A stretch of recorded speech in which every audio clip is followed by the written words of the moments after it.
सभी को प्रणाम करती हूँ और भगवान श्री राम के चरणों में शीश नवाकर आज का जो भी व्याख्यान है, वक्तव्य है, अपनी सामर्थ्य अनुसार उसको आपके सामने रखने का पूरा प्रयास रहेगा मेरा, क्योंकि पूरे रामचरितमानस से निकाल कर लाना है। ये जो आज का विषय है कि मानस में नारी निंदा, तो मैंने कोशिश करी है इसको कांड वाइज ही हम बातचीत करेंगे। आरंभ से ही आरंभ करते हैं, पर आरंभ करने से पहले एक निवेदन है कि 2-3 शब्द हैं जिनको हम लोग आरंभ में ही अपने दिमाग में बैठा लें तो चीजों को स्पष्ट होने में थोड़ी आसानी रहेगी। चूंकि नारी निंदा है तो 2 शब्दों पर मैं अधिक ध्यान आप लोगों का लाना चाहूंगी, पुरुष और स्त्री। हम लोग स्त्री के विषय पर बात करेंगे आज। तो संस्कृत भाषा में देखें तो पुरुष परमात्मा के लिए प्रयुक्त होता है और स्त्री लिंग जितने भी शब्द हैं वो प्रकृति के लिए, क्योंकि परमात्मा जब प्रकट होते हैं, परमात्मा तो प्रकट हो नहीं सकते हैं, अब वो अनी है, निर्गुण है, निराकार है। तो जब वो प्रकट होते हैं तो प्रकृति के रूप में ही हमारे समक्ष होते हैं। तो जितना कुछ भी प्रकृति है वो सब स्त्रीलिंग है, वो सब स्त्रीलिंग है। अब इस स्त्री में क्योंकि परमात्मा की, ब्रह्म की चेतना है और संसार का सृजन भी है, तो ये प्रकृति 2 रूपों में प्रकट होती है, उसके भीतर व्याप्त होती है, जिसको हम कहते हैं विद्या और अविद्या। क्योंकि मनुष्य सर्वश्रेष्ठ कृति सृजन है इस प्रकृति का, इस सृष्टि का, तो उसके पास सब चीज को जानने समझने की सबसे अधिक क्षमता है, तो उसके पास बुद्धि है। अब बुद्धि जो है उसको माध्यम चाहिए इंद्रियों का। बुद्धि सबके पास है, पर अगर अंधा है तो वो देख नहीं सकेगा, बहरा है तो सुन नहीं सकेगा। तो बुद्धि तक पहुंचने के लिए विज्ञान के अनुसार भी हम समझें तो हमें माध्यम चाहिए होता है, और माध्यम से जब हम चीजों को देखते समझते हैं तो विद्या और अविद्या के लिफाफे में लिपट कर हमारे दिमाग तक पहुंचती हैं। यही भेद जो है सारे भ्रम पैदा करता है। तो ये एक सूत्र है, इसको हम अपने मस्तिष्क में, बुद्धि में, मस्तिष्क में धारण करके आज के वक्तव्य को समझने का प्रयास करेंगे। आपके साथ ही मैं भी समझने का प्रयास ही कर रही हूँ। तो जैसे कि शिव भाई ने बताया, मानस में नारी निंदा कितना सच। यूं तो तुलसीदास ने मानस की रचना स्वांतः सुखाए की थी, जिसका स्पष्टीकरण उन्होंने मानस रचते समय कर दिया है, परंतु वो सुख कैसा जिससे अन्य लोगों का या संसार का कल्याण ना हो सके। क्या दूसरों को कष्ट पहुंचाकर, उनकी निंदा करके, उनकी अवहेलना करके, उनका अपमान करके कोई भी व्यक्ति सुख को अनुभव कर सकता है? फिर भी इस प्रकार के बिंदु उठ रहे हैं तो उन पर चर्चा आवश्यक है। कोई भी चर्चा करने से पहले उस विषय पर अध्ययन आवश्यक है। तुलसीदास जी का जीवन ही अवहेलना और संघर्ष से घिरा रहा।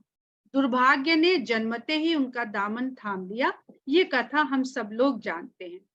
उनके सृजन काल में भी उन्हें तमाम तरह के विरोध का सामना करना पड़ा।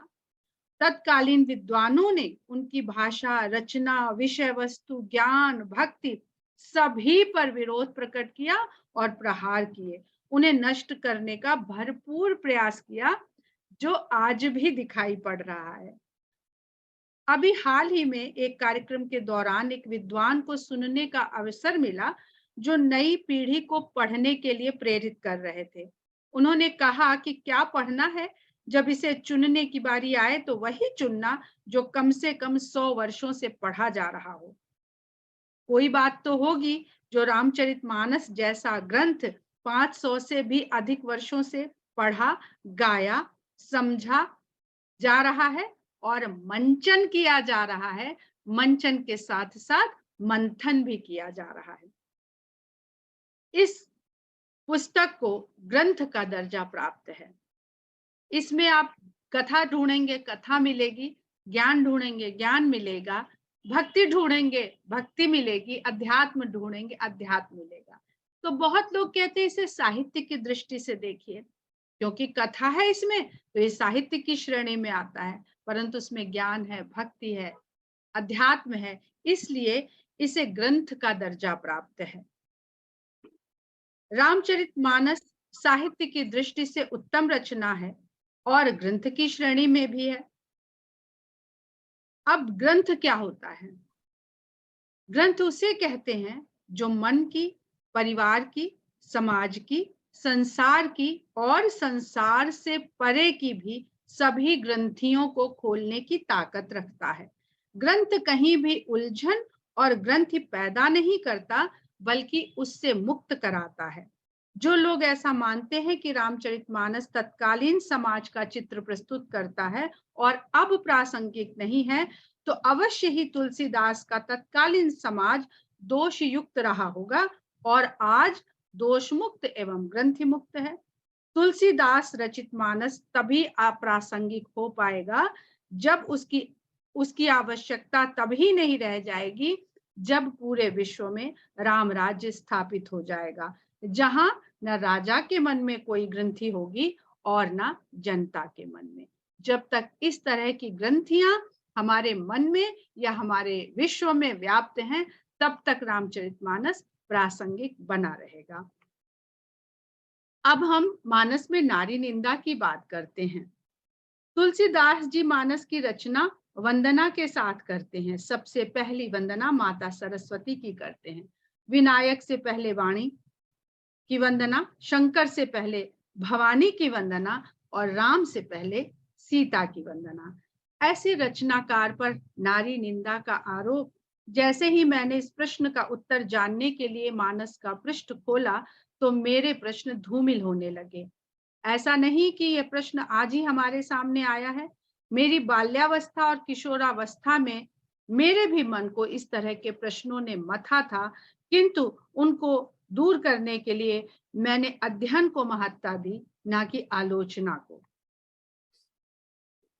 अब हम जब कथा आरंभ करते हैं मानस में, तो हम लोगों ने बचपन से कुछ पुस्तकें ऐसी आती थी जिसमें मैंने भी पढ़ा, आप सबने भी पढ़ा होगा कि स्त्री को वेद का ज्ञान अध्ययन वर्जित। कब इस तरह की भ्रांतियां हमारे समाज में, हमारे देश में फैलाई गई, इसका मुझे कोई ज्ञान नहीं है, ना मैं उसे जानना चाहती हूँ।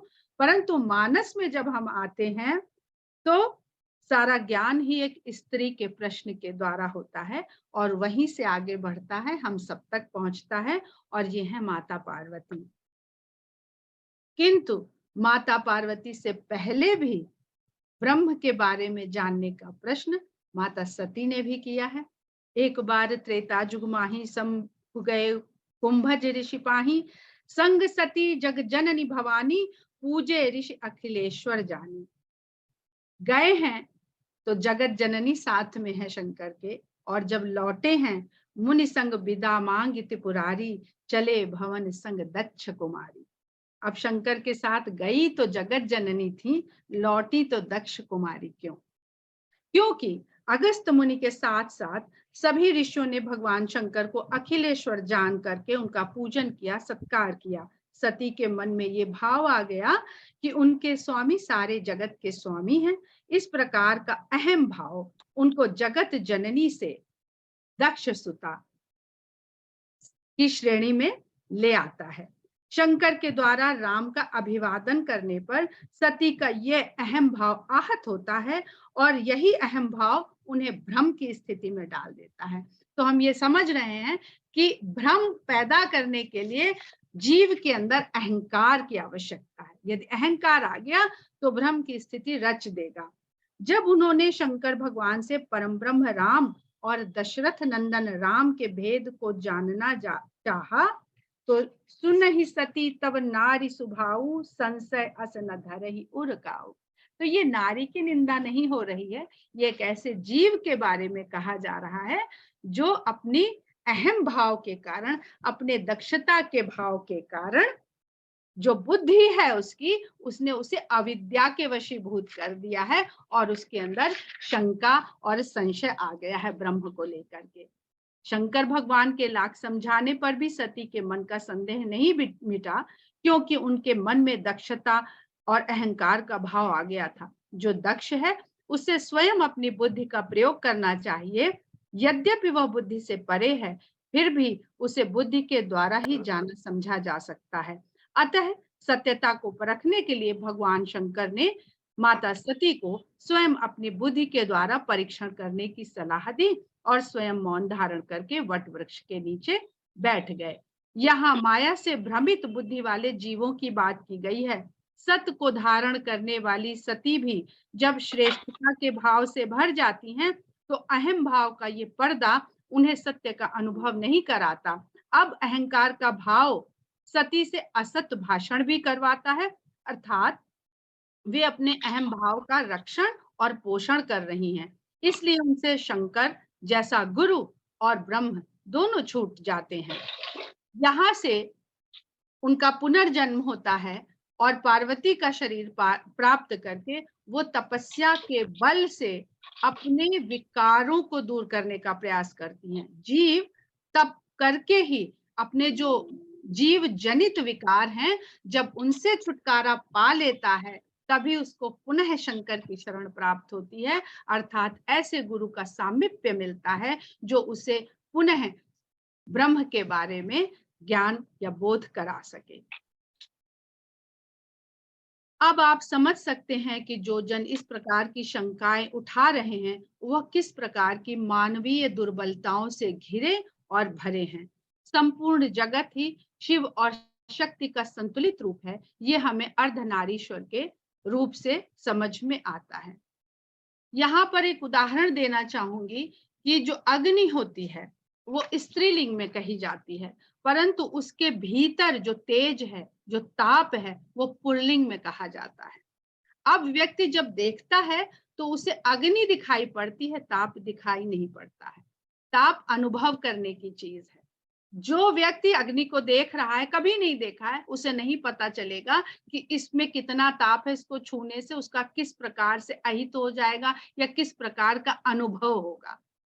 परंतु एक छोटा सा बच्चा भी अगर उस अग्नि को छू लेता है, अर्थात अनुभव कर लेता है, तो उसके मन में फिर ये भ्रम कभी नहीं आता कि ये अग्नि के भीतर ताप नहीं है। तो ऐसा ही शक्ति और ब्रह्म के साथ होता है। ये तो हो गया आध्यात्मिक पक्ष था। अब हम सांसारिक पक्ष में अगर आते हैं इसी मानस के माध्यम से, तो हम देखते हैं कि मानस में 4 प्रकार के गुरु हैं और वो कथा वाचन कर रहे हैं, ज्ञान दे रहे हैं और उनको सुनने वाले हैं। तो शंकर भगवान जैसा गुरु पाने के लिए हमको पहले पार्वती जैसा तप करना पड़ेगा। तब हम इतने विकार मुक्त हो जाएंगे कि हमें शंकर जैसा गुरु स्पष्ट ज्ञान दे देगा। परंतु यहाँ पर खग जाने खगही की भाषा वाले गुरु भी मौजूद हैं, जो हमें हमारी ही भाषा में, अर्थात कागभूसुंडी और गरुड़ जी का जो संवाद है, तो हम जिस तरह से भी चाहेंगे, पात्रता हमें अपने भीतर पहले लानी पड़ेगी। बिना पात्रता लाए तो खग भी खग की भाषा नहीं समझ सकता है। अब जब कथा आगे बढ़ती है, पार्वती जी का विवाह हो रहा होता है, तो एक चौपाई आती है जो हम लोग बचपन से सुनते आ रहे हैं कि कत विधि सृजी नारी जगमाही, पराधीन सपने हूँ सुख नाही। तत्कालीन समाज में नारी की दशा को जिसने देखा होगा, महसूस किया होगा, वही इसे लिखने की हिम्मत कर पाएगा। इससे गोस्वामी जी की संवेदनशीलता और स्त्रियों की दशा के प्रति उनकी जागरूकता दिखाई देती है।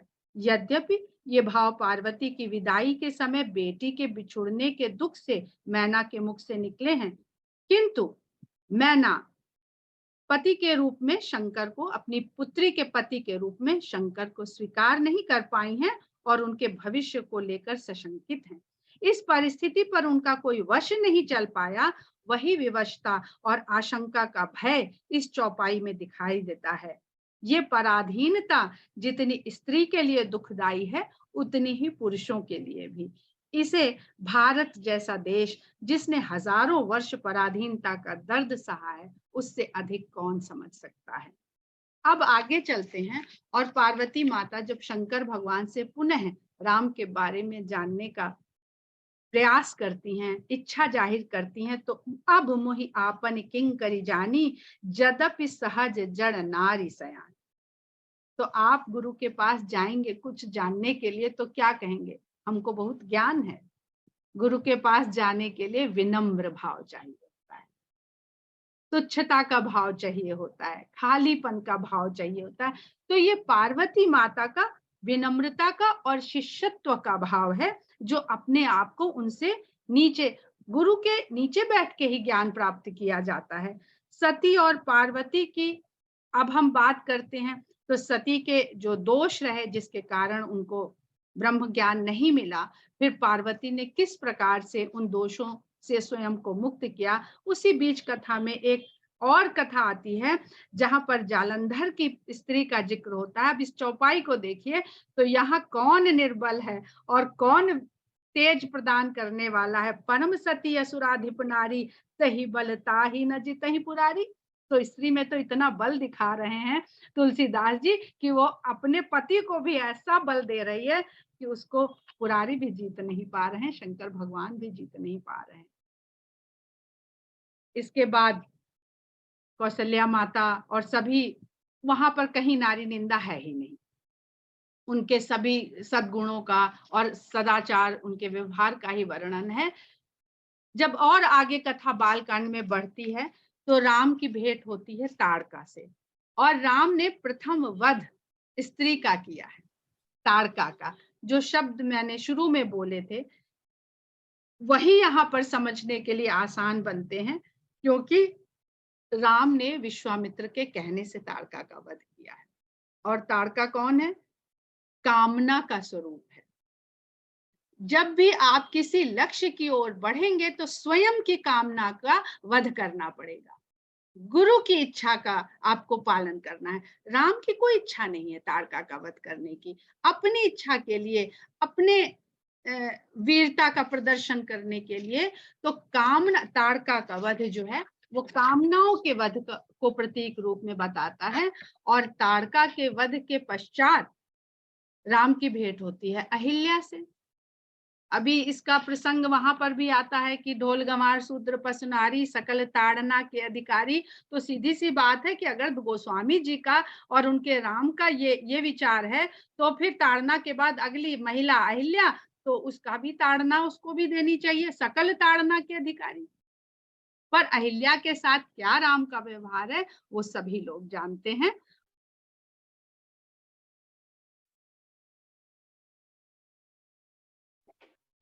आप म्यूट हो गई, म्यूट हो गई आप। क्षमा चाहती हूँ। अहिल्या कह रही है, मैं नारी अपावन प्रभु जग पावन, रावण रिपु जन सुखदाई। अब अहिल्या के अपावन में कारण कौन बना? इंद्र बना। इंद्र जो केवल इंद्रिय जनित सुखों का भोग करना चाहता है। इंद्रियां जो विषयों में हमें आसक्त कर दे, वही हम अपनी इंद्रियों को विषयों में लगा दें तो वो सब देव बन जाते हैं, सुख भोगना चाहते हैं, स्वर्ग के समान सुखों को लेना चाहते हैं। और उनका देवराज जिसके लिए सर्वोपरि है इंद्रिय सुख और विषयों का सुख, ऐसा व्यक्ति, ऐसा जीव ही स्वयं में इंद्र का प्रतीक हो जाता है। तो जो इंद्रियों में इस तरह से लिप्त होता है, वह अपने संपर्क में आने वाले व्यक्ति को भी अपने प्रभाव में ले लेता है और उसे विषयासक्त कर देता है। इसलिए इंद्र को शाप मिलता है। काम वासना की पूर्ति के लिए लालायित कामी को पूरे शरीर में काम वासना की पूर्ति करने के चिन्ह प्रदान कर दिए जाते हैं, जिससे उसको कभी मुक्ति नहीं मिलती है, परंतु भटके हुए को शाप विमोचन मिलता है। अहिल्या उसी आश्रम में रहे। इंद्र को शाप विमोचन नहीं हुआ, अहिल्या को शाप विमोचन हुआ, क्योंकि वो भटक गई थी। और देवराज इंद्र सदा लिप्त रहने वाले हैं विषयासुखों में, उन्हें कभी विषय में लिपटे हुए को कभी मुक्ति है ही नहीं। ये कथा यही बताती है। परंतु यदि जीव की इच्छा है कि भाई इंद्रियासक्त हो गए, विषयासक्त हो गए, पर हमें अपनी भूल का एहसास है कि इसमें हमारा मार्ग नहीं है, ये मनुष्य जीवन का ध्येय नहीं है, तो उसको मौका मिलता है और तब वो वैरागी की तरह जीने लगती है, आश्रम में रहती है और कम से कम आवश्यकताओं पर निर्भर हो जाती है। यही वैराग, उसको जो विरक्ति है, ये विरक्ति से ही उसे राम के दर्शन मिलते हैं। अर्थात राम से मिलने के लिए भूल हो गई है, मनुष्य जनित जो हमारे जीवन है वो अगर हो गया है, तो विरक्ति अगर हमारे मन में आ जाएगी तो एक दिन फिर हमें राम मिलेंगे और वो हमें अपनाएंगे भी, और भोगों से मुक्ति दिलाकर ही अहिल्या को फिर मोक्ष की प्राप्ति होती है। विषय में लगे हुए जीवों को मोक्ष की, मुक्ति की प्राप्ति नहीं होती है। इसी बीच कथा में प्रताप भानु राजा के भी राज्य में नारियों के ऊपर चौपाई लिखी है तुलसीदास जी ने। सब दुख बर्जित प्रजा सुखारी, धर्मशील सुंदर नर नारी। नर और नारी सभी धर्म में लगे हुए हैं। और मिथिला के वासियों में जब वो नर नारी का वर्णन करते हैं, पुर नर नारी सुभग सुचि संता, धर्मशील ज्ञानी गुणवंता। तो हम अपनी दृष्टि में नारी निंदा की चौपाई ढूंढेंगे तो हमें वो मिलेंगी, और हम उनके जब सद्गुणों के बारे में, वही विद्या और अविद्या, हमारे भीतर अविद्या का प्रभाव अधिक है तो हम मानस में वही ढूंढेंगे, चश्मा ही अविद्या का पहना हुआ है। और अगर हम विद्या, हमारे ऊपर माता सरस्वती की कृपा है और वो विद्या हमें दे रही हैं, तो हमें विद्या के कारण हमें नारी के वही रूप दिखाई देंगे जो हमें भगवान तक पहुंचाने में सहायक होंगे। अब आते हैं अयोध्या कांड में।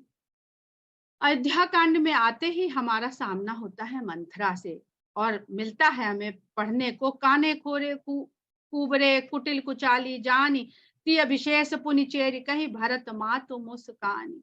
अब ये मंथरा कौन है? ये चौपाई कैकई की ओर से मंथरा के लिए कही जा रही है। मन की गलत मंत्रणा ही मंथरा है। और द्वेष और स्वार्थ में लगी हुई बुद्धि जब इस प्रकार की मंत्रणा मनुष्य को देने लगे, तो वो हमारे ही भीतर बैठी हुई बुद्धि मंथरा स्वरूपा हो जाती है, और द्वेष और स्वार्थ में लगी हुई बुद्धि की गति मंथर अर्थात धीमी हो जाती, क्योंकि इस प्रकार के कुटिल विचारों का संसार में जितनी धीमी गति हो उतना ही ठीक, उतना ही संसार बचा रहेगा। तो जब इस प्रकार की उसकी बुद्धि हो गई, गति धीमी हो गई, तो चाल भी टेढ़ी मेढ़ी ही चलेगी। कुटिल बुद्धि की चाल टेढ़ी मेढ़ी होगी। यहाँ मंथरा से तात्पर्य इस प्रकार की बुद्धि वालों से वो कुरूप दिखती है। सो सुनिति अरिस गयो सुखाई, देखहु काम प्रताप बढ़ाई। अब यहाँ पर राजा दशरथ आते हैं और उनकी स्त्री रिसा गई है, क्रोधित हो गई है, तो वो सूख जाते हैं। क्यों सूख जाते? देखो काम प्रताप बढ़ाई, अर्थात पुरुष के भीतर जो पुरुष है काम प्रधान हो गया, अपने को पुरुष कहता है, पर उसे विवश स्त्री नहीं करती, उसे विवश उसकी काम भावना करती। कमजोरी पुरुष के भीतर है। अगर वो काम भावना के वशीभूत नहीं हो, तो जितनी भी स्त्रियों के ऊपर चौपाइयां हो या वेद वाक्य हो, कोई भी उसको डिगा नहीं सकती। तो अपने आप को धारण करके, स्थिरता को धारण करके चलना चाहिए, तभी हम पुरुष अर्थात जो पुरुष का वास्तविक अर्थ है वहां तक हम पहुंच सकते हैं। फिर कहते हैं तुलसीदास जी, जनि अबला जिमि करुणा करहु, कैकेयी दशरथ को कह रही है, जनि अबला जिमि करुणा करो, अबला की भांति व्यवहार मत करो, रोते पीटते बैठ गए कैकेयी। अब यहाँ पर आप देखिए कौन सबल है और कौन अबला है, कौन सबला है और कौन अबला है। कैकेयी सबला दिख रही है और राजा दशरथ उसके आगे निर्बल पड़े। क्यों? देखो काम प्रताप बढ़ाई। फिर कहते हैं, का न करे प्रबल के ही जग कालु न खाई। और अबला, जहां स्त्री को अबला कहा भी गया है, आप ध्यान से देखिएगा, राम के दर्शन के लिए जब जा नहीं पा रही हैं, जब राम इन सब प्रसंगों के बाद वन को चले जाते हैं, तो जो लोग पछता रहे हैं, अबला बालक वृद्ध जन कर मींजहि पछताई, वो नहीं दौड़ के राम के दर्शन कर पा रहे हैं तो हाथ मल रहे हैं।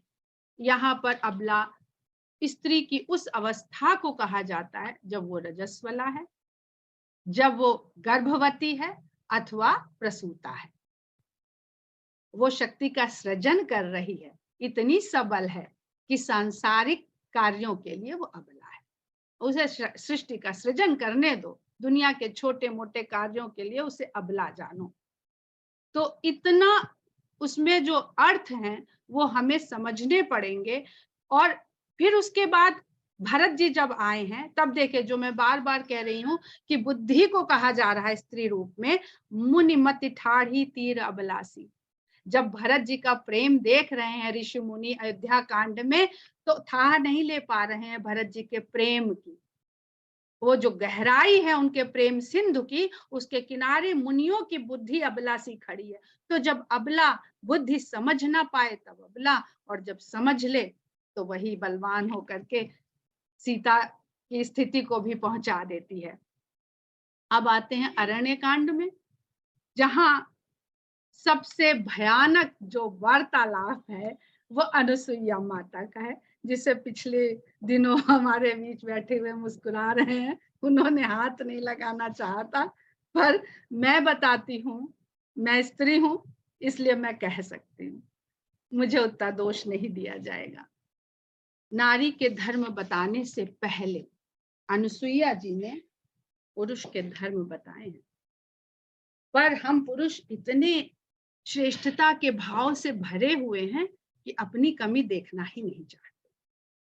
कहती हैं, मातु पिता भ्राता हितकारी मित प्रद सब सुनु राजकुमारी, अमित दानी भरता भय देही अधम सुनारी जो सेवनते। जो पति उसे मोक्ष के मार्ग का रास्ता दिखाए। ये जीवन जो मिला है मनुष्य का, वो मोक्ष के लिए मिला है, ऐसा मार्ग दिखाने वाले को पति कहते हैं। ऐसा भरण पोषण जो करे, भरता किस प्रकार का भरण पोषण, अधर्म के काम से लाके धन लाके भरण पोषण करने वाला नहीं। पर हमें ये एक चौपाई नहीं दिखाई देती है। फिर जो तमाम सारी चौपाइयां हम उनका वर्णन कहिए तो कर दें, और नहीं तो अब जो भी हमने बता दी है बातें उनको लगा के आप लोग खुद समझ लीजिएगा यहाँ, क्योंकि सब विद्वान हैं और सब उसमें से जानना समझना ही चाहते हैं कि किस प्रकार से इनका अर्थ समझा जाए। तो नारी धर्म चरित वास्तविक स्वरूप और सबसे विकृत रूप का वर्णन इसी कांड में है, अरण्य। ये मैंने चौबे जी से ही सीखा। अरण्य जहां न कोई सामाजिक व्यवस्था है, न समुचित सुविधा, न शिक्षा, छोटे छोटे समुदाय में लोग अपने ही नियम कायदों को बनाकर जी रहे हैं। अरण्य ऐसी जगह है जहां भय है, उलझन है, कोई मार्ग नहीं है, सब अव्यवस्थित है। इसका आरंभ होता है इंद्रपुत्र जयंत से, इंद्रियों की विषयासक्ति में लीन, यथा पिता तथा पुत्र की नीचता से, जो वन में किसी भी नारी को देखकर कामातुर हो सकता है। ऐसी व्यवस्था को राम सबक सिखाने आए हैं। अब जंगल में ये सब नहीं चलेगा। ये जो वहां राम का प्रसंग है, उन्होंने ये दिखा दिया है कि अब यहाँ चलेगा नहीं। जो किसी को भी स्त्री को देखा और आप झपट पड़े उसके ऊपर कौवे की तरह से चोंच मार दी जाके। उसके बाद ही अनुसुईया का प्रसंग आता है। अनुसुईया वहां कह देती हैं कि तुम्हारा नाम करके तो लेकर के तो स्त्रियां धर्म के रथ पे सवार होंगी, धर्म के मार्ग में चलेंगी। ये तो हम, ये जो यहाँ रह रही हैं उनको ये सीख दे रहे हैं, जिनकी आदिवासी व्यवस्था है, जहाँ पे भरण पोषण की ही चिंता में बस आदमी जीवन बिता देता है। कितनी बार इस अयोध्या कांड से लेकर के हम लोगों ने इस तरह की चौपाइयां पढ़ी हैं, जहाँ स्वयं वनवासी सभी मनुष्य इस तरह की बातें चौपाइयों से कह रहे हैं।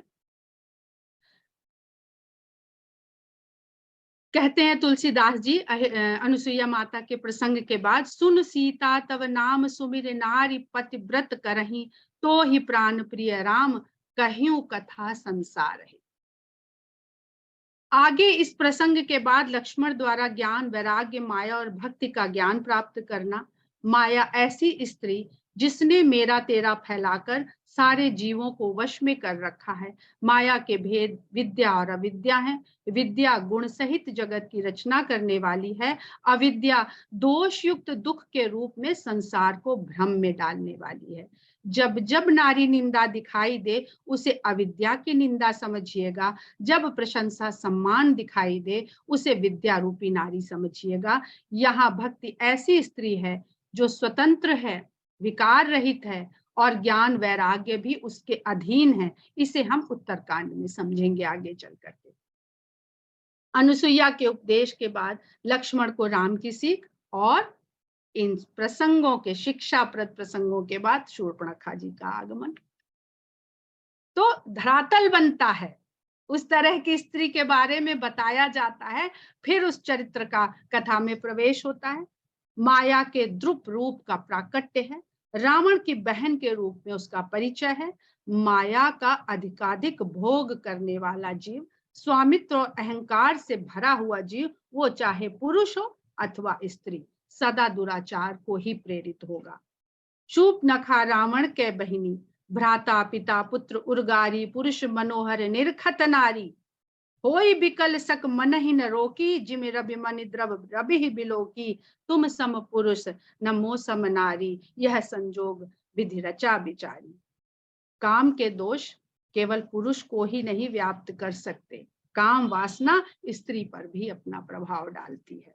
यदि काम वासना से पीड़ित पुरुष का किसी स्त्री के साथ बलात् व्यवहार अपराध है, तो किसी स्त्री के लिए यह क्षम्य कैसे हो सकता है। उद्दंड को दंड मिलना ही चाहिए। ये नारी अत्याचार नहीं, एक सबक भी है और एक चुनौती भी।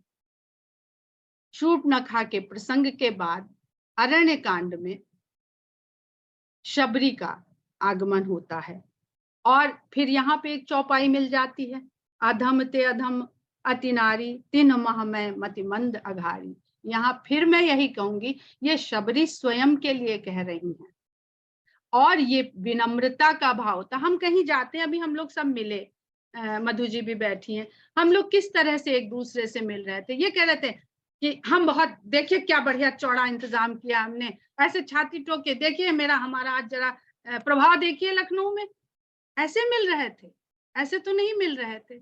यही कह रहे थे सब भगवान की कृपा से हो गया, सब आपके आने से हो गया, आपके आने से हो गया। तो ये तो विनम्रता का भाव होता है। कोई भी व्यक्ति जो भी समझदार है, जिसमें शील है, जो राम का भक्त है, वो राम की तरह थोड़ा तो व्यवहार करेगा ना। अगर ऐसे नहीं बोलेगा तो फिर वो रावण का अनुयायी हो गया। तो यहाँ पर कोई भी इसको, मैं तो यही देखती हूँ कि ये विनम्रता का भाव है शबरी का। अधम ते अधम अधम अति नारी। फिर राम क्या कहते हैं, अगर यही उनकी भी सोच हो, वो तो कहते हैं कह रघुपति सुन भामिनी बाता, मानो एक भगति कर नाता। वो अधम कह रही है और वो राम उसको माता बना रहे, तो अधम कहाँ रह गई। और नवधा भक्ति प्रसंग सभी ने पढ़ा है, तो मैं सिर्फ उससे एक बात बता देती हूँ कि राम के लिए तो स्त्री पुरुष कोई है ही नहीं। राम की नर लीला आरंभ होती है सीता के हरण हो जाने के पश्चात। राम वसंत के आगमन से क्षुब्ध हो रहे हैं, विरह वेदना से पीड़ित हैं, विलाप कर रहे हैं। सब पशु पक्षी तक अपनी स्त्रियों के सहित हैं, उनकी निंदा कर रहे हैं। राखी नारी जदपि उर माही, जुबती शास्त्र नृपति बस नाही। एहि के एक परम बल नारी, तहिते उबर सुभट सोई भारी। लोभ के इच्छा दंभ बल, काम के केवल नारी। तो वही जो मैंने अभी, ये कहते हैं कि ऋषि मुनि राम को देख करके बड़े प्रभावित हो गए थे कि इनका तो बढ़िया है, पत्नी भी है घर में कुटिया में और सब अच्छे से इनका इंतजाम हो रहा है, ये अपना ध्यान कर रहे हैं, तपस्या कर रहे हैं, रक्षा कर रहे हैं। तो ये राम ने, हालांकि वो राम की तुरीय अवस्था है, राममानस में सबसे उच्च अवस्था है जिस समय राम सीता जी की खोज में तड़प रहे हैं, इसीलिए वहां पर सती और शंकर को लाया गया है, क्योंकि तुरीय अवस्था को समझने का सामर्थ्य सब में नहीं है। सती भी भ्रम में पड़ गई, पर जो साधारण ऋषि मुनि थे उनको यही समझ में आया कि अच्छा है हम अकेले हैं, स्त्री होती तो आज हमारी भी उठ गई होती और हम भी तपस्या और यज्ञ हवन छोड़ के हम भी माथा पीटते रोते हुए अपनी अपनी स्त्रियों को ढूंढ रहे थे। ये बहुत साधारण ये भाव भी वहां पर आता है। तो इसी प्रकार की ये सब बातचीत चल ही रही होती है, ये प्रसंग चल ही रहा होता है, यहीं पर नारद का आगमन होता है और विवाह ना करने देने का कारण बताया जाता है। तो इस प्रसंग को ऐसे जोड़ के देखिएगा, वहां पर नारद को क्यों लाया गया है, किसके लिए किस प्रकार की शिक्षा यहाँ पर दी जा रही है। शबरी से भेंट करके सीता माता के हरण के पश्चात शबरी से भेंट करके किष्किंधा कांड में उनको प्रवेश होता है। शबरी उन्हें पंपा सरोवर के पास भेजती। तो बहुत सुंदर जो चौबे जी ने बताया था कि क्या वन होता है। जब आप वन की दुर्हुताओं से आगे बढ़ते हैं इस मनुष्य के जीवन में, हम अपने वनवास रूपी जीवन में जब आगे बढ़ते हैं तो पंपा सरोवर निर्मल हो जाइए।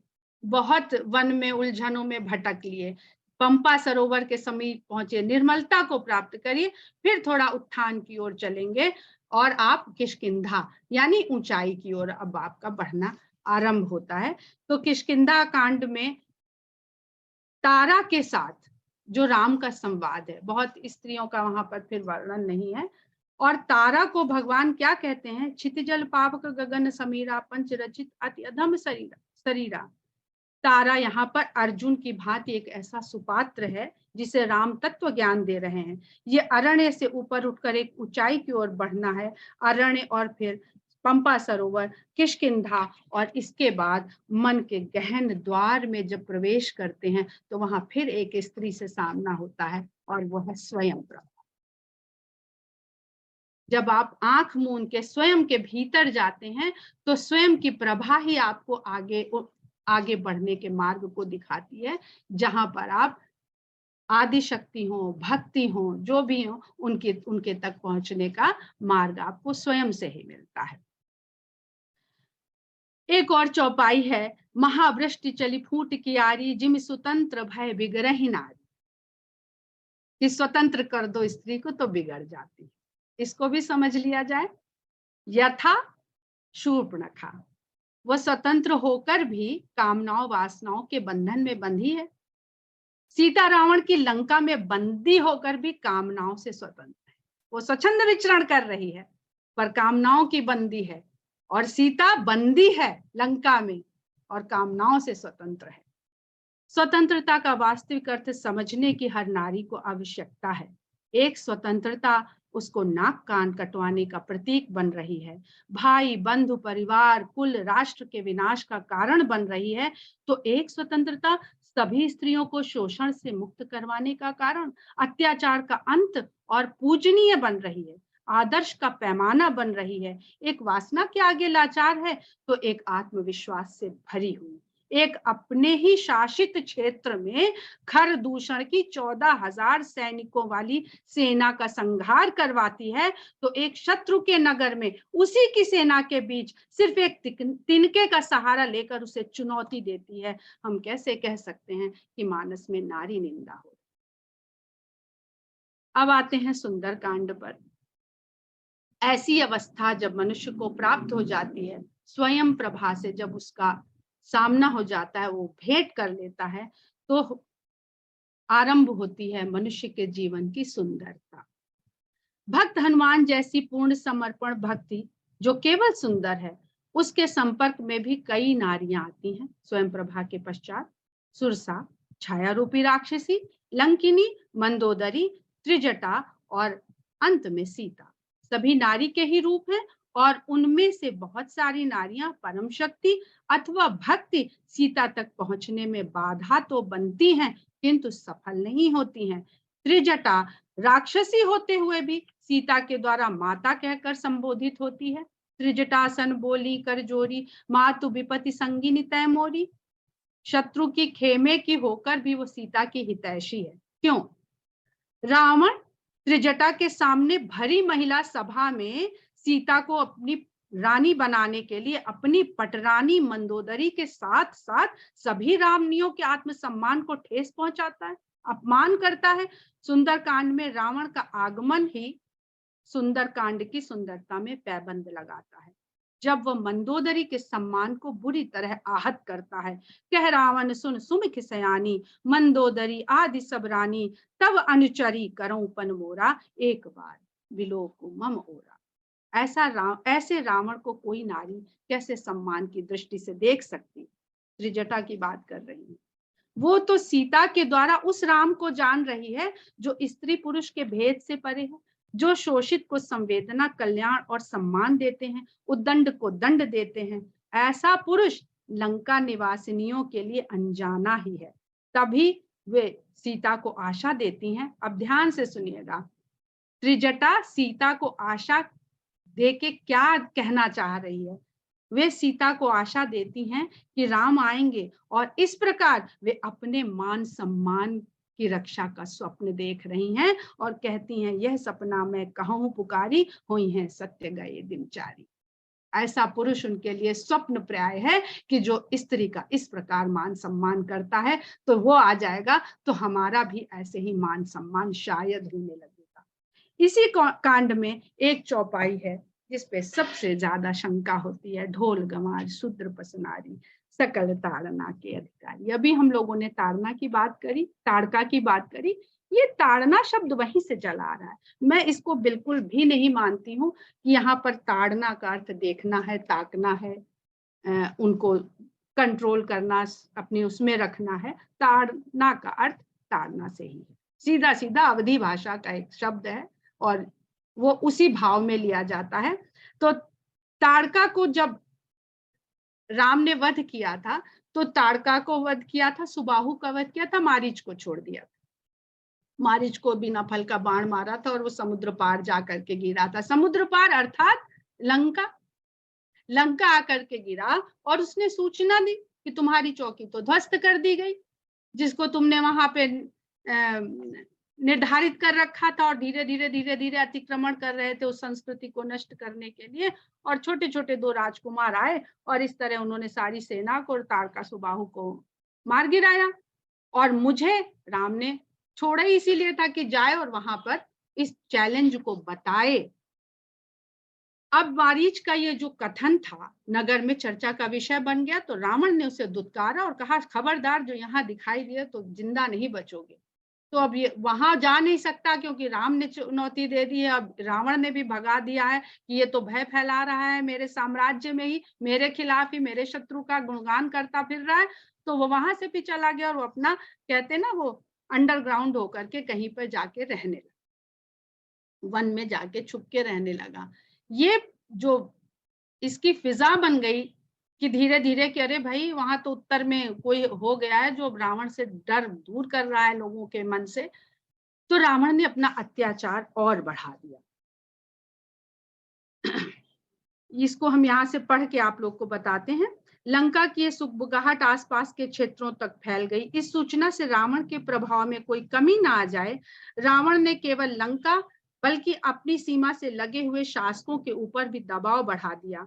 अभी तक वे सब रावण को अपना रक्षक मानते थे, अब रावण उनके लिए इस धरती पर उनका भगवान हो गया था।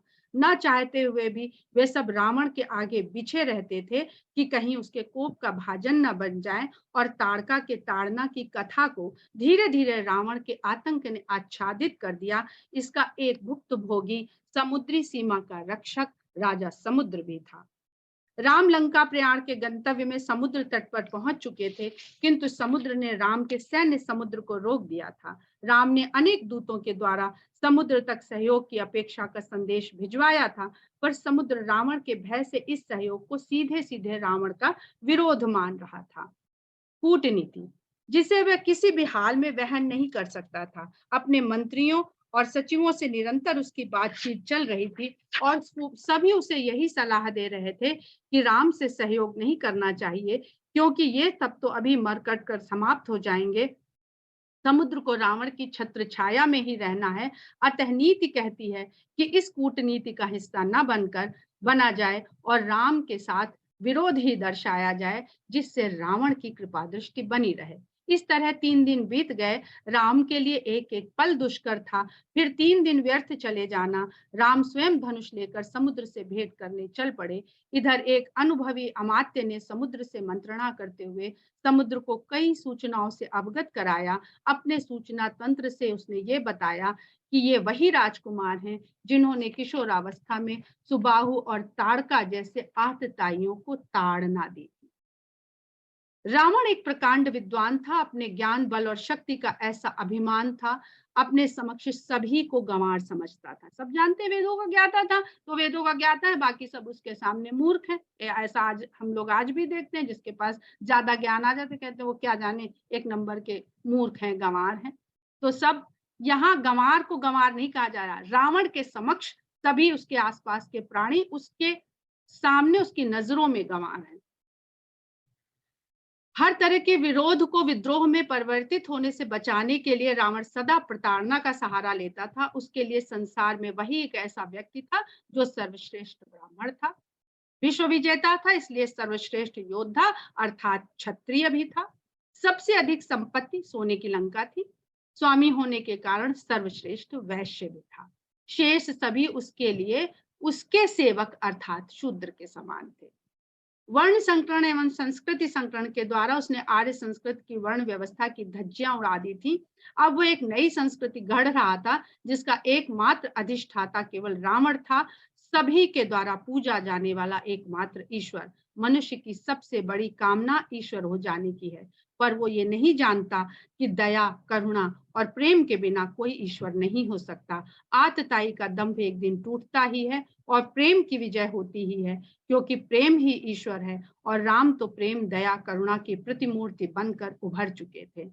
समुद्र को समझ नहीं आया कि वो क्या करे, एक के बाद एक सूचनाएं उसे मिल रही थी। अभी तक तो वो रावण की चाटुकारिता को ही अपना भाग्य मान चुका था।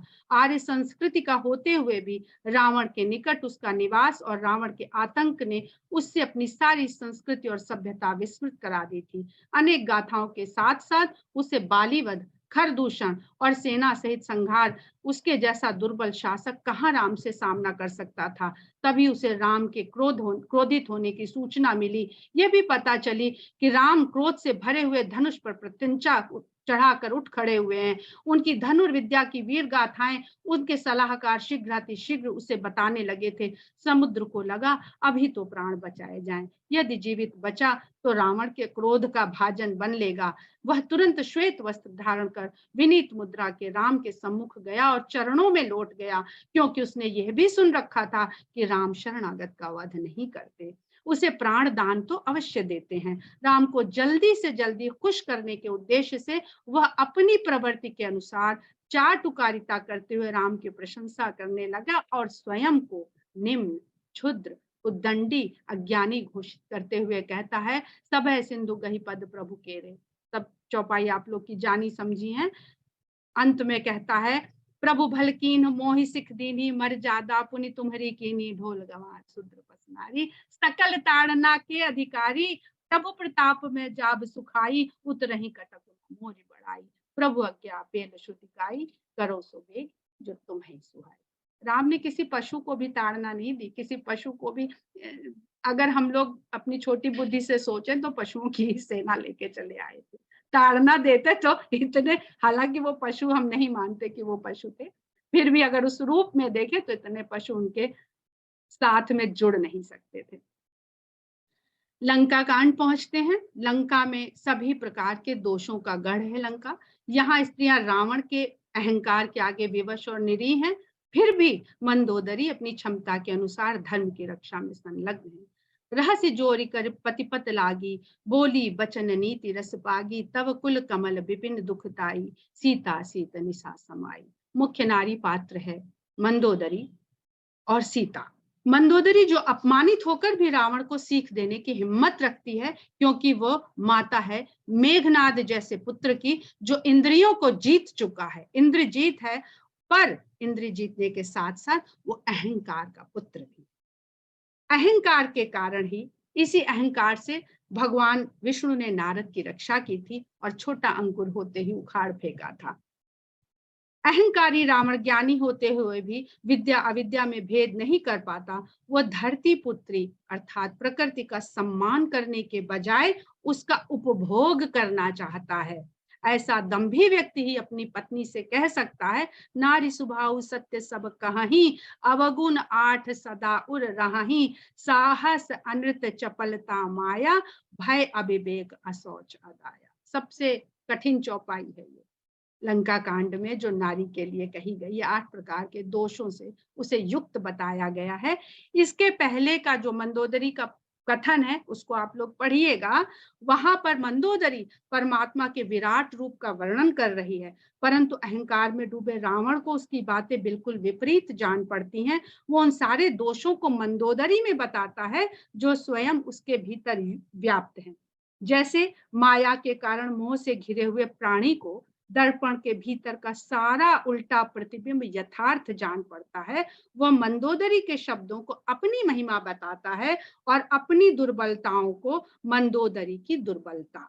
रावण अविद्या के वशीभूत है, जबकि मंदोदरी विद्या को समझ रही है। बिना पूरा प्रसंग पढ़े हमें लगता है कि मानस में नारी की निंदा हो रही है, जबकि हो रहा है ठीक उसका उल्टा, क्योंकि इसके आगे का सोरठा इस गूढ़ रहस्य को उजागर कर रहा है। फूलई फरई न बेत जदपि सुधा बरसहि जलद, मूर्ख हृदय न चेत जो गुरु मिलहि बिरंचि सम। मानस में नारी को ब्रह्मा के समान गुरु की संज्ञा दी जा रही है। इसके अतिरिक्त भी जब जब मंदोदरी ने उसे समझाने का प्रयास किया है, तब तब मंदोदरी ही ज्ञान की बात कर रही है और रावण मोह और अज्ञानता में घिरा नजर आ रहा है। नारी बचन सुन बिसिक समाना, सभा गयो उठी होत बिहाना, बैठ जाई सिंहासन भूली, अति अभिमान त्रास सब भूली। एक और चौपाई मिलती है जब लक्ष्मण जी मूर्छा में हैं और राम भाई के खोने का विलाप कर रहे हैं। नारी हानि विशेष क्षति नाही, इसका तात्पर्य वही समझ सकेगा जो पूरा प्रसंग जानता है। नहीं संसारी मनुष्य तो कहेगा अरे पत्नी के मर जाने से खो जाने से कोई खास घाटा नहीं हुआ, चलो गई तो गई, जाने दो। पर जब जो व्यक्ति इसको पूरा प्रसंग जानता है वो कभी इस तरह की बात नहीं कहेगा। उत्तरकांड में राम राज्य की बानगी नारी के चित्रण, नारी का बहुत वहां पे वर्णन है और राम राज्य की जितनी भी चौपाइयां वहां नर नारी में कोई भेद नहीं, सारी चौपाइयां समानता को ही दिखा रही हैं। नारी तो छोड़ दीजिए, राम के लिए मानस हमें बताती है पुरुष नपुंसक नारी व जीव चराचर कोई, सर्व भाव भज कपट जो मोहि परम प्रिय सोई। नपुंसक तक के लिए मानस ये चौपाई कह रही है। पुनः कलयुग का वर्णन है, तब काकभूषुंड जी कहते हैं नारी विबस नर सकल गोसाई, नाचहि नट मरकट की नाई। तो नारी की निंदा नहीं है, पुरुषों की भी। किस प्रकार के पुरुषों की? नारी विबस नर सकल गोसाई, नाचहि नट मरकट की नाई। अब नट मरकट की भांति नारी के आगे पुरुष क्यों विवश है ये भी देखिए। सब नर काम लोभ रत क्रोधी, देव विप्र श्रुति संत विरोधी। यहाँ पर नारी को स्त्री और माया दोनों के रूप में रखेंगे तो दोनों ही रूप में तात्पर्य सामान। हमने आरंभ में ही बता दिया था कि हमको किस तरह से नारी के शब्द को समझते हुए इस पूरे प्रसंग को समझना है। जीव का पतन अपनी कामनाओं, वासनाओं, महत्वाकांक्षाओं और लोभ के कारण होता है, वो चाहे स्त्री हो या पुरुष। ब्रह्म ज्ञान बिनु नारी नर करहि न दूसर बात, कौड़ी लागी लोभ बस करहि विप्र गुरघात। कलयुग पुरुषों की भर्त्सना भी देखिए, कुलवंत निकारहि नारी सती, ग्रह आनहि चेरि निबेरि गति। तो मानस में नारी के अर्थ का चरमोत्कर्ष उत्तरकांड का वह प्रसंग है जब लोमश ऋषि के साथ ज्ञान मार्ग पर उपदेश के पश्चात काकभूषुंडी महाराज भक्ति मार्ग को जानने का हठ कर रहे हैं। उनके द्वारा शापित होने पर उन्हें काग का शरीर मिला और साथ में मिला अखंड भक्ति का वरदान। वहां पर वे गरुड़ जी को ज्ञान और भक्ति का अंतर बताते हुए कहते हैं भक्ति और ज्ञान में कोई अंतर नहीं है, दोनों ही सब प्रकार के क्लेशों को हर लेते हैं। फिर जो भी कुछ थोड़ा सा अंतर है उसे सावधान होकर सुनो। ज्ञान, वैराग्य, योग, विज्ञान ये सब पुरुष हैं और सब प्रकार से सबल हैं। अबला अर्थात माया सहज ही जड़ और निर्बल है। दरअसल माया को ही अबला कहा गया है। बिना चेतन माया जड़ और निर्बल है। चेतना प्राण के रूप में प्राणियों में निवास कर उन्हें चैतन्य और समर्थ बनाती है। अब हमारे सामने ज्ञान, वैराग्य, योग, विज्ञान रूपी पुरुष हैं और भक्ति रूपी नारी। भगवान तक पहुंचने के लिए बीच में माया का माध्यम है। उसने योग करा दिया तो योग माया हो गई और मोह देकर भटका दिया तो सांसारिक माया हो गई। बिरले ही पुरुष होते हैं जो स्त्री को या कामना को त्याग पाते हैं। ज्ञानी भी मृगनयनी के चंद्रमुख को देखकर विवश हो जाते हैं। भगवान की माया ही स्त्री रूप में प्रकट होती है। इस संसार में जो भी प्रकृति रूप में प्रकट है वो सब माया का ही रूप है, अर्थात स्त्री है। अब मैं वेद वर्णित सत्य निष्पक्ष कथन कहता हूं। इहाँ न पक्षपात कछु राखऊं, वेद पुराण संत मत भाखऊं, मोह न नार नारी के रूपा, पन्न गारी यह रीति अनूपा। माया और भक्ति दोनों ही स्त्री वर्ग में आती हैं। ज्ञान विज्ञान योग वैराग्य जैसे पुरुष माया से मोहित हो सकते हैं, किंतु भक्ति स्वयं नारी होने के कारण न उससे प्रभावित होती है और न मोहित, क्योंकि मोह न नारी नारी के रूपा। कहने में ये स्त्रियों के ईर्ष्यालु स्वभाव को बताता प्रतीत होता है, पर संपूर्ण प्रसंग समझने से ही इसके पीछे का आध्यात्मिक भाव समझ आता है। और मानस की संपूर्णता तक आते आते बाबा तुलसीदास फिर से इस नारी के समक्ष विवश हो जाते हैं, क्योंकि वो जानते हैं संसार में आने पर जीव कामनाओं से मुक्त नहीं हो पाएगा, तो क्यों ना इस कामना रूपी नारी को ही अपना ध्येय बना लिया जाए और उसे राम की ओर उन्मुख कर दिया जाए। और बाबा तुलसीदास कहते हैं, कामी ही नारी प्यारी जिम, लोभी प्रिय जिमि दाम, तिमि रघुनाथ निरंतर, प्रिय लागहु मोहि राम। काम रूपी पुरुष, कामना रूपी स्त्री, दोनों को राम के चरणों के प्रेम का लोभी बना दिया जाए, तो यह कामना रूपी स्त्री सबका कल्याण कर सकने वाली हो जाएगी। जय सिया राम। बहुत अच्छा, बहुत बढ़िया विनीता जी, धन्यवाद धन्यवाद। इतने Great. विद्वान है तो अच्छा होगा।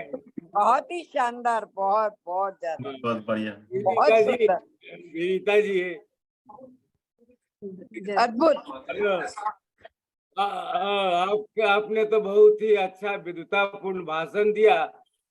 मेरा विचार अभी भी बिल्कुल डिफरेंट है। मैंने एक लेख लिखा था और लेक्चर दिया था रामचरित मंथन में, और राम क्वेस्ट में छपा था depiction of women in Ramcharit मानस।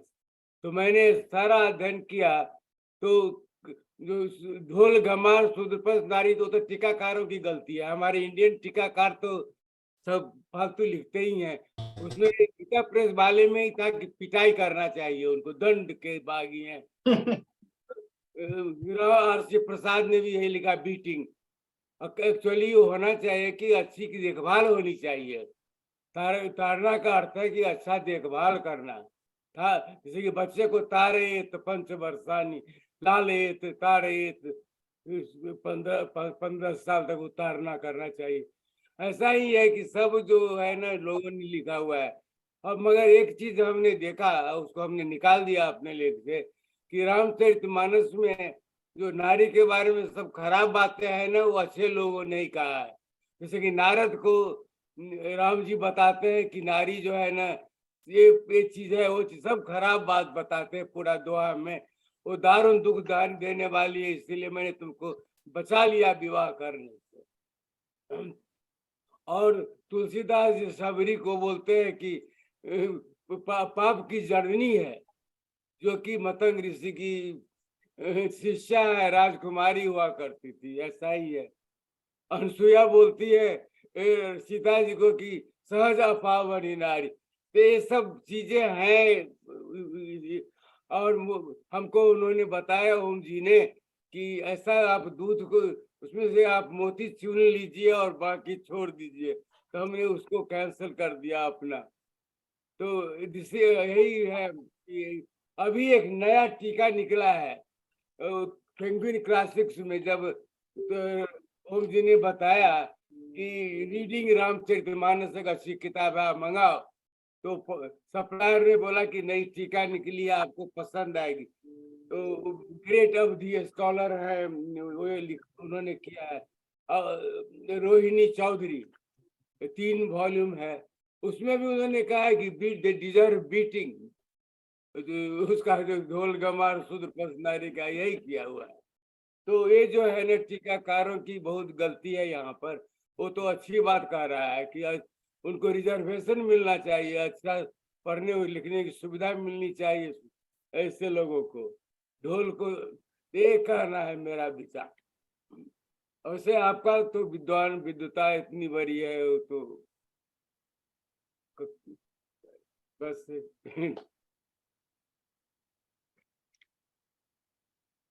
रीता जी बहुत अद्भुत, वाह क्या कमाल की बोलते हैं आप, सही में आपको बहुत वाह अद्भुत, ग्रेट, बहुत सुंदर।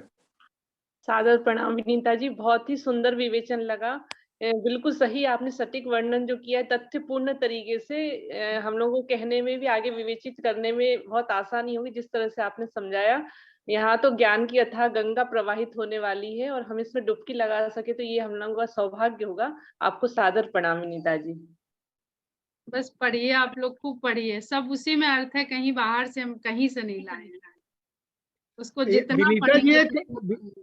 विनीता जी एक प्रसंग आपने लिया, पर आपने तो पूरे कांड में सब छोड़ दिया, नारियों वाला कोई ऐसी चौपाई नहीं बची जो न छोड़ा हो। पर एक जगह सुग्रीव बोलता है कि मैं भगवान आपसे विमुख इसलिए हो गया कि नारी नयन सर जाहि न लागा, घोर क्रोध तम निसिजो जागा। मतलब भगवान से विमुख होने का कारण वो नारी को बता रहा है, ऐसा कुछ है क्या? तो ये तो अभी हमने किसी और प्रसंग में तो आया ना कि कौन है जो उसके मृगनयनी के उससे बच सका है, तो वो तो काम वासना है ना सुग्रीव की। अगर उसके भीतर काम वासना नहीं हो तो कौन सी नारी उसको विवश कर देगी, जो विमुख कर देगी उसे अपने कर्तव्य पथ से। दोष पुरुष के भी भीतर है। देखिए, गुण भी दोनों में है और अवगुण भी दोनों में, और अर्धनारीश्वर स्वरूप इसी संतुलन का स्वरूप दिखाता है। अगर ये संतुलन है, पर कान अवला कर सके कान समुद्र समाए, ये चौपाई ये हमने भी है। बताई वहां पे। उसके पहले तुलसीदास जी ने लिख दिया है ना कि क्यों उनका स्तन सूख गया। वो काम की प्रबलता देखिए, तो कामिनी से पहले काम आ जाता है। बिल्कुल सही, बिल्कुल सही, बिल्कुल सही। ये तो है, मगर फिर भी अभी अब बहुत सारी जगह जो है हमने जो अध्ययन किया तो अच्छे लोग ही खराब ज्यादा बता रहे थे। हो सकता है हम उस दृष्टिकोण से नहीं देख पाए होंगे जिस दृष्टिकोण नहीं, से अब धारणा की व्याख्या तो क्या है कि आदरणीय विनीता जी इसलिए अच्छे से कर रही है कि बुलडोजर का प्रभाव है ना उत्तर प्रदेश सब खुल के आ रहा है, जो कुछ भी अंदर दिल की बात है सारी। तो ये मेरा बुलडोजर से अगर बहुत किसी के पहले की कंधे पे व्याख्या है और ये फेसबुक में बहुत पहले से पड़ी हुई है मेरी रिटर्न। हाँ, अभी क्या है कि देखिए बहुत बहुत ही व्यक्तिगत, जैसे हल्के में अगर उसको लेके देखें तो किसी की कनपट्टी में रिवॉल्वर रख दो तो क्या बोलेगा वो, बताओ आप मेरे को। तो जब मुझे राजनीति से कोई लेना देना नहीं, मेरा तो अपना अपना नहीं, जो मैं बता रहा हूँ कि उस समय धनुष बाण लेकर रामचंद्र जी जब खड़े हैं समुद्र के सामने, ये तो तो वो समुद्र बोल रहा चौपाई है ना। तो पहले लिख दी है ना तुलसीदास जी ने कि भय बिन प्रीत न होई गोसाई, वो तो खुद सीधी ही बात है, सीधी बात है। तो उसको अलग अर्थों में तोलने की जरूरत ही नहीं, ताड़ना जरूरत मतलब नहीं सीधी है। सीधी बात, ताड़ना वो सीधे मारना। सीधे समुद्र कह रहा है उस बात को, बिल्कुल समुद्र कह रहा है, उसमें उसको दूसरा कोई अर्थ गलत निकालने बात की नहीं कोई था, आवश्यकता समुद्र ने ही तो नहीं। बोल रहा है कि अच्छा व्यवहार करो उनके साथ, ये डिजर्व बेटर ट्रीटमेंट। ताड़ना का अर्थ हमने गलत लगा दिया, हमारे टीकाकारों ने गलत कर दिया। चलिए, हो सकता है। देख लीजिए ना, गीता प्रेस वाले ने बोला कि पिटाई कर। नहीं, मगर बहुत बहुत गीता अच्छा। ये प्रेस वालों ने चार जो स्त्रियों की तुलना करके पूरा मानस को बहुत अच्छे से समझा जा सकता है। ताड़का, अहल्या, शूर्पणखा और माता सीता, अगर चारों को देखेंगे तो कहीं कोई कंफ्यूजन कोई बचता ही नहीं है किसी भी प्रकार का कि नारी के बारे में तुलसीदास जी ने क्या कहा, क्या उनकी सोच थी, बहुत स्पष्ट होता है। और आपने बहुत ही अच्छे ढंग से इस बात को रख दी। अब कहीं कोई विवाद का कारण बनता नहीं है और फिर अविद्या है तो फिर कुछ नहीं कर सकते उसके लिए। धन्यवाद राकेश जी। और भाई सब कुछ तो हम नहीं बता सकते, सभी को थोड़ा थोड़ा अध्ययन करना चाहिए, कुछ हमें सुन के सीखने को भी तो चाहिए। थोड़ा थोड़ा जितनी बार पढ़ोगे उतनी बार नया अर्थ मिलेगा आपको। रामचरितमानस की एक विशेषता है ये, उसी चौपाई को आप स्वयं दिन में 3 बार पढ़ोगे तो 3 अर्थ निकालोगे आप, ये एक है।